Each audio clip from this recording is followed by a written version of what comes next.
Une histoire qui choque la France et notamment Nabila Benatia. Il y a 4 jours, le procès hors norme des viols de Mazan a débuté.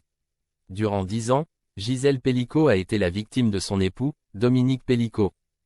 Ce dernier la droguait puis la livrait ensuite à des inconnus. Ces derniers, recrutés sur un site de rencontre. Au total, la victime a subi plus de 200 viols par 72 hommes. Gisèle Pelicot a été violée plus de 200 fois. Pendant 4 ans, Gisèle Pelicot est restée muette. Elle a enfin pris la parole ce jeudi 5 septembre 2024 devant la cour criminelle de Vaucluse, à Avignon. En plus de se remémorer les aveux de son mari au sujet d'une bêtise, la victime a raconté le moment où elle s'est rendue compte qu'elle était la victime de son compagnon. Nous allons au commissariat et je pensais y aller pour une formalité, pour l'affaire des photographies. En 50 ans, je l'ai toujours soutenu, a-t-elle raconté.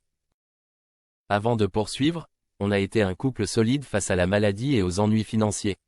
On a eu des problèmes de couple, mais on est toujours restés soudés. Je me suis marié pour le meilleur et pour le pire. Selon elle, son mari Dominique reste un homme attentionné, un chic type, comme elle l'assure aux enquêteurs. Mais un policier lui montre une photo d'elle. Je ne me reconnais pas, je suis dans mon lit, inerte, endormie et on me viole. Le traumatisme est énorme, je suis en état de choc, a-t-elle notamment détaillé à la barre.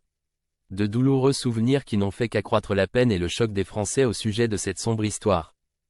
Nabila Benatia, elle-même choquée par le procès, a décidé de prendre la parole sur ses réseaux sociaux et annoncer une grande nouvelle. Voilà que j'ai du mal à dormir depuis plusieurs jours. Je n'arrive pas à concevoir qu'une femme ait pu autant souffrir, je suis très sensible à votre histoire. J'ai tellement de respect pour vous Gisèle Pelicot, vous avez une force et un courage inébranlables, a-t-elle d'abord déclaré.